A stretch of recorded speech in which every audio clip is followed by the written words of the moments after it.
How to highlight specific word or line in Google Docs. So in this video tutorial I'm going to show you the easiest way. So guys, let's start with the video. Before we start, I request you, if you like this video, hit the like button, subscribe my channel, and don't forget comments below. Okay, so let me open Google Docs. Okay guys, so here we are. This is my Google documents. I have some content here. So if you want to highlight some words or line here, just select that word or line like this.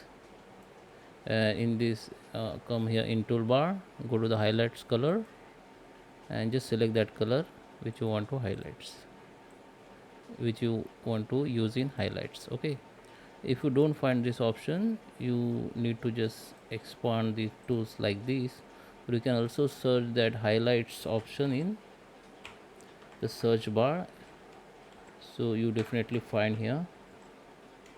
Okay, so guys, I hope you like this video. Please subscribe me. Thank you for watching.